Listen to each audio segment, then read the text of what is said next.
السلام علیکم دوستو، آج میں خلافت عثمانیہ کے سلسلے کی دوسری ویڈیو کے ساتھ آپ کی خدمت میں حاضر ہوا ہوں۔ آج کی اس ویڈیو میں بات کرتے ہیں ایسے مجاہد کی جس کے نام پر مسلمان ریاست کا نام رکھا، اور وہ مرد مجاہد عثمان بن ارطغرل تھے۔ جس سال ہلاکو خان نے بغداد پر قبضہ کر کے مسلمانوں کی عباسی خلافت کا خاتمہ کیا، اسی سال اللہ نے مجاہد ارطغرل کے ہاں ایک بچے کو پیدا کیا جس کا نام اس کے والد نے عثمان رکھا۔ یہ بچہ شروع سے ہی قابل، لائق، تہذیب یافتہ اور بہادر تھا۔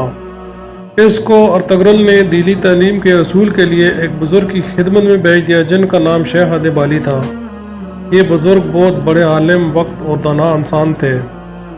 ایک دن عثمان نے خواب دیکھا کہ ان کے استاد محترم شیخ ادیبالی کے سینے سے چاند نکل کر ان کے سینے میں داخل ہوتا ہے، اور پھر ان کے پہلو سے ایک درخت اگتا ہے اور وہ بڑھتا ہی جاتا ہے یہاں تک کہ اس کی شاخیں 4 براعظموں پر پھیل جاتی ہیں۔ جب یہ خواب عثمان غازی نے صبح اٹھ کر شیخ ادیبالی سے بیان کیا تو انہوں نے اپنی بیٹی جن کا نام رابعہ تھا اس کا نکاح عثمان سے کر دیا۔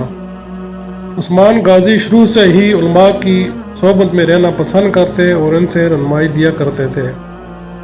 ایک دفعہ کا ذکر ہے کہ ارطغرل نے اپنے بیٹے عثمان کو کروجہ حصار میں قاضی مقرر کیا، اور اس شہر کو مسلمانوں نے نیا فتح کیا تھا۔ ان کے ہاں ایک کیس آیا جس میں ایک فریق مسلمان جبکہ دوسرا نصرانی تھا۔ عثمان نے فیصلہ نصرانی کے حق میں کر دیا۔ اس سے نصرانی بڑا حیران ہوا اور اس نے عثمان سے پوچھا کہ آپ میرے حق میں فیصلہ کیسے دے سکتے ہیں جبکہ میں تو مسلمان نہیں ہوں؟ عثمان نے اسے جواب دیا کہ میں آپ کے حق میں فیصلہ کیسے نہ دوں جبکہ اللہ تعالیٰ فرماتا ہے، بے شک اللہ تعالیٰ حکم فرماتا ہے تمہیں کہ ان کے سپرد کرو امانتوں کو جو ان کے اہل ہیں، اور جب بھی فیصلہ کرو لوگوں کے درمیان تو فیصلہ کرو انصاف سے، بے شک اللہ تعالیٰ بہت ہی اچھی بات کی نصیحت کرتا ہے تمہیں، بے شک اللہ تعالیٰ سب کچھ سننے والا، ہر چیز دیکھنے والا ہے۔ سورۃ النساء آیت نمبر 50 ہے۔ یہ نصرانی اتنا متاثر ہوا کہ اپنے خاندان سمیت ایمان لے آیا۔ جب ارطغرل اس دنیا سے چلے گئے تو عثمان غازی ان کی جگہ مقرر ہوئے، اور انہوں نے بڑی دانائی کا مظاہرہ کرتے ہوئے والد کے نقش قدم پر چلتے ہوئے سلجوق سلطان کی نصرانیوں کے خلاف جنگ میں مدد کی، اور اسی طرح وفاداری نبھائی جیسے ارطغرل نبھا رہے تھے۔ اس کا اثر یہ ہوا کہ اولاد الدین نے عثمان کو نہ صرف عزت دی بلکہ اسے اپنے ماتحت علاقوں میں اپنے نام کا خطبہ پڑھنے اور سکہ ڈالنے کی اجازت دے دی۔ عثمان کی بہادری کا عالم یہ تھا کہ جس وقت بازنطینی سلطنت نے تمام بڑی بڑی ریاستوں کو اس نوزائیدہ ریاست کے خلاف اتحاد کر کے ختم کرنے کی کوشش کی تو عثمان خود اپنی فوجیں لے کر آگے بڑھا اور ان کی صفوں میں داخل ہو کر ایسی جرأت و بہادری سے لڑا کہ دشمن تتر بتر ہو گیا۔ اس سے عثمان کی بہادری کے چرچے دور دور تک پھیل گئے، اور جب ارد گرد بسنے والے مسلمان یہ سمجھ گئے کہ عثمان ایک سچا مرد مجاہد ہے جس کی نظر دنیاوی مال و دولت و شہرت نہیں بلکہ اللہ کی خوشنودی اور رضا ہے، تو پھر انہوں نے بھی عثمان کا ساتھ دینا شروع کر دیا۔ اس طرح عثمان کی فوجی قوت میں اضافہ ہو گیا اور نصرانیوں کے خلاف عثمان کے ساتھ کھڑے ہو گئے۔ عثمان نے 707 ہجری سے 712 ہجری تک لگاتار قلعہ لفقہ، قطع، حصار، آگ، کوجہ حصار، قبا اور کئی دیگر قلعے فتح کیے۔ انہی فتوحات کی بدولت بروسا شہر کی فتح ممکن ہوئی۔ عثمان کا سب سے مشکل مرحلہ اقرینوس کو فتح کرنا ثابت ہوا۔ اس شہر کے سپہ سالار اور عثمان کے آپس میں کئی جنگیں ہوئیں، پر بالآخر اسلامی لشکر کی فتح ہوئی۔ اور یہاں ایک اور واقعہ یہ رہنما ہو کہ اس کا سپہ سالار عثمان کی انصاف پسندی، بہادری، وعدہ کی پاسداری دیکھ کر مسلمان ہو گیا۔ اسی طرح کئی اور سپہ سالاروں نے بھی اسلام قبول کیا اور عثمان کے ساتھ جہاد میں شامل ہوتے گئے۔ عثمان علماء سے برابر رہنمائی لیتے اور ریاستی امور چلانے کے لیے ان سے برابر مشورے لیتے اور وعدہ کی بڑی پاسداری کرتے۔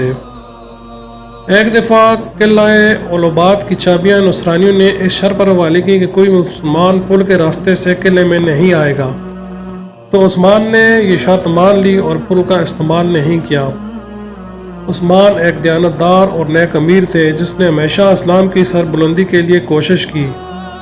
اور اللہ اسے کامیابی نصیب فرماتا رہا، اور مسلمان کیا بلکہ غیر مسلم اور ان کے دشمنوں نے بھی جب عثمان کے ذریعے سے اسلام کے متعلق جانا تو حلقہ اسلام میں داخل ہوتے گئے۔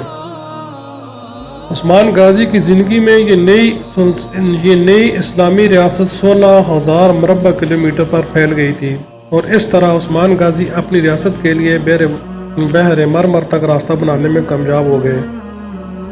عثمان کا ایک بیٹا تھا جس کا نام اورحان تھا، عثمان کا جانشین مقرر ہوا، اور عثمان نے اسے نصیحت کی جسے ایک تاریخی کتب میں یوں درج کیا: اے بیٹے، اسلام کی اشاعت، لوگوں کی اس دین کی طرف رہنمائی اور مسلمانوں کی عزت و ابرو و مال و دولت کی حفاظت تمہارے ذمہ قرض ہے، اور اللہ تعالیٰ کے حضور تمہیں اس بارے میں جوابدہ ہونا ہے۔ اور ان نے بیٹے کو یہ نصیحت بھی کی کہ ہمیشہ علماء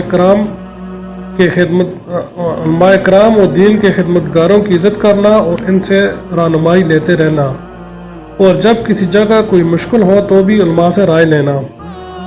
بعد میں جب 1324 ہجری کو عثمان غازی فوت ہوئے اور نصیحت کے مطابق بروسا شہر میں دفن ہوئے، تو ان کے بیٹے اورحان نے اپنے باپ کے مشن کو اسی انداز میں جاری رکھا اور لگ بھگ 38 سال اپنی ریاست پر حکومت کی اور اس کی وسعت میں اضافہ کرتے گئے اور کئی بڑے بڑے معرکے سر کیے۔ اب ہم اگلی ویڈیو میں اسی سلسلے میں بات کریں گے، تب تک اللہ نے کے بعد